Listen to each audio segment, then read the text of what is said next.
everyone, it's Jan, and we're back with some more techniques that I've been working on with the new Tim Holtz Texture Fade embossing folders.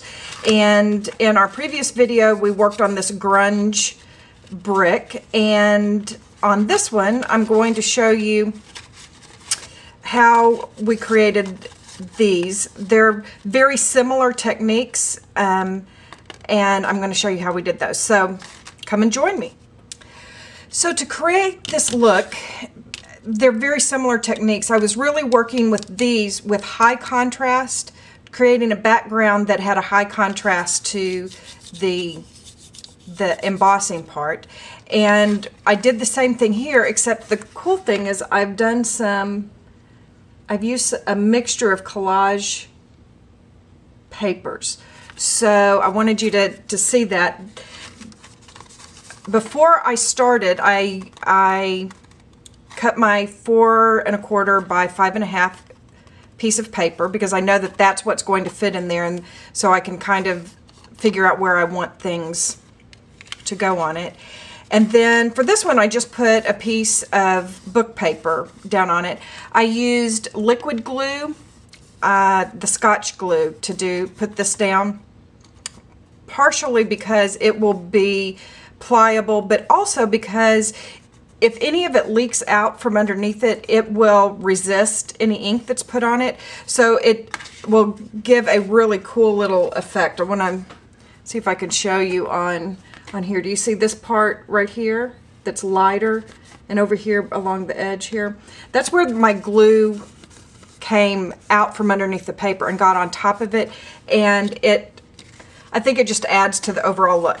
So for this one I put the book paper on. This one I took some book paper and ran it through with the Tim Holtz tattered florals, and then just glued them down the same way.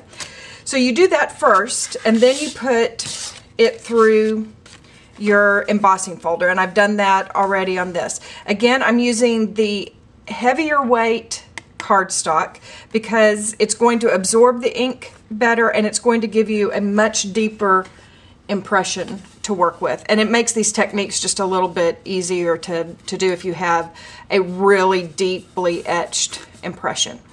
So the next thing that we're going to do is we're going to add our lighter background. And for this technique, really working with higher contrast, all you want to do is just select background and foreground inks that have high contrast to them. So I'm going to use some yellows and a little bit of green, but mostly yellow. So I'm using Sunflower and Tuscan Sun on this. And again, I'm going to really saturate the paper. This heavier weight cardstock really can take more fluid on it, and it will absorb the ink, and so you need a little bit more. And then I'm going to add just a touch of olive vine to this, just a couple places. And then we're going to heat set it with our heat tool. I'll do this and come back and we'll finish this technique up. Okay, so we're back. I have finished drying this, and that is a very important step. You want to get the paper fully dry. Because it's been embossed, the fibers have been broken down a little bit, and it will absorb the ink into it, and that will soften your raised edges, and so you want to get them totally dry so that they go back to a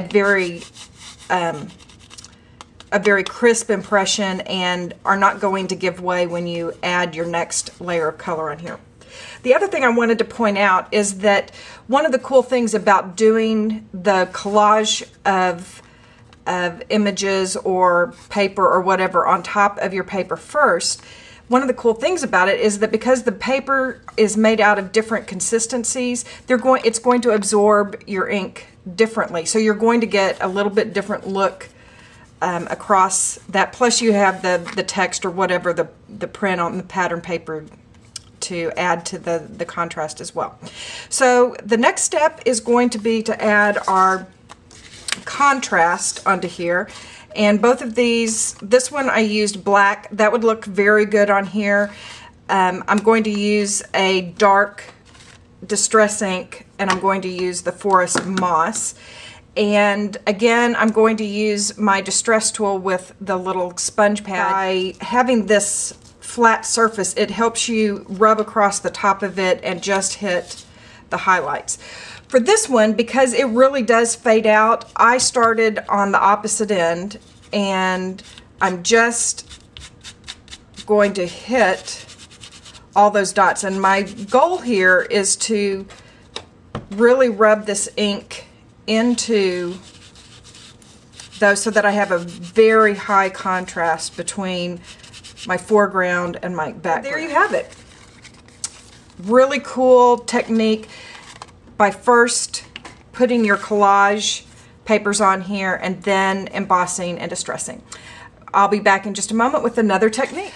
Okay, so we're back with another technique, and this one I created using the Bingo Texture Fade embossing folder, and I wanted to really highlight a couple of the numbers and the letters, so I didn't want to do an all-over technique like we have done in the previous videos of using your distressing tool or your inking tool and running it all the way over. I just wanted to do a few select numbers and to emphasize that. So I began with the thicker cardstock and I embossed it, and I've already gone ahead and used my glimmer mists on this, but I particularly want to show you why I keep pointing out this heavier weight cardstock. One is that you get the really deep etching, but secondly, because it was designed to absorb ink, it's going to absorb your inks differently. It's going to absorb your glimmer mist, it's going to absorb whatever you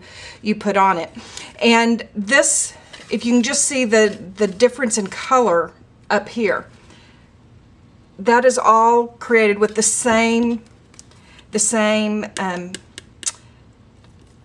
glimmer mist. This was Juneberry Wine, and for this I just took a grouping of blues and purples to do this technique.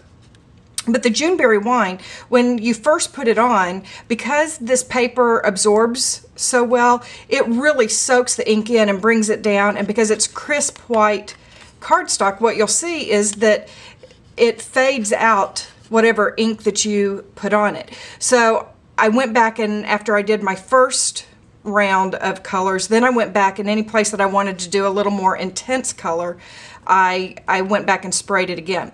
And honestly, when I did it with the thinner cardstock, you just don't have that option. It stays on the surface, or it gets totally soaked and all of it is saturated to the darker color. I just like that I get a little bit greater variation. When you're at this stage, then just begin to pick some colors, and I have a little thing here to test, and I liked that one.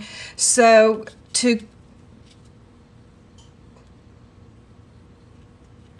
you just want to run your marker lightly. We're just wanting a contrast in color is all we're doing. So I'm using the brush tip of my marker, and because this is dry and this is alcohol ink going on top of pigment ink, it's not going to ruin my markers. So I'm just going to fill this in. So you see you get a really nice contrast there. Can you see that? I hope that this has given you a couple of more ideas, and I have a couple more thoughts that I'm going to do, so I'll come back and do another video with 2 more techniques. And in the meantime, I hope this has inspired you to go and play. I'll see you later. Bye.